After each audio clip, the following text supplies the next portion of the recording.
আমি আগের মুখ্যমন্ত্রী মমতা বন্দ্যোপাধ্যায়কে নিয়ে একটা গান লিখেছি, বাস্তবের সাথে গানটার মিল আছে, এটা সত্য, সেটা তুলে ধরেছি। এর কারণে অনেক গালাগালি খেতে হবে, তো কোনো ব্যাপার না, গালি দিয়ে যে কমেন্ট বক্সে। তো গানটা শুনে যাও আগে। মমতা গেল চলে, গরিবদের চোখে জল ছল ছল করে। গরিব ছিল যারা, মমতা দিদি হয়ে ছিল তাদের সাহারা। বড় লোকের লুট করে গরিবকে দিত, তাই তারা খেতে পেত। মায়ের হাত করতে মজবুত, মাকে করে দিল লক্ষ্মী ভান্ডারের সুযোগ। বোনের সুন্দর ভবিষ্যৎ গড়তে বোনকে দিল কন্যাশ্রী পাওয়ার সুযোগ।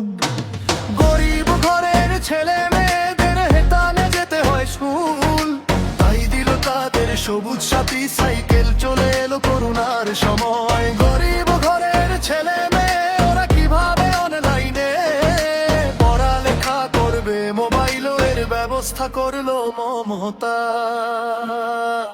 মমতা দিদি, মমতা দিদি, গরিবের পাশে মমতা দিদি।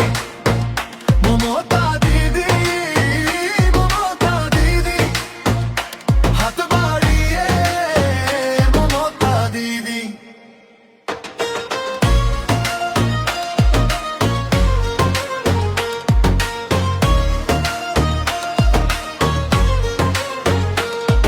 এরপরেও খুশি হলো না জনতা, সোনার ফসল ফলায় চাষি, তারপরেও পেটে পড়ে লাথি। মাথার ঘাম পায়ে ফেলে কষ্ট করে, কিন্তু তাদের মুখে থাকে না হাসি।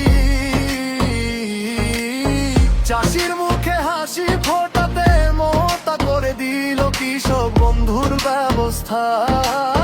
তারপরেও জনতা বলে একই উন্নয়নের অবস্থা।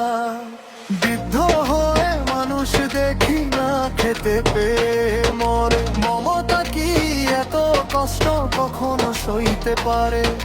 তাদের পেটের খিদে মেটাতে দিল বৃদ্ধ ভাতা।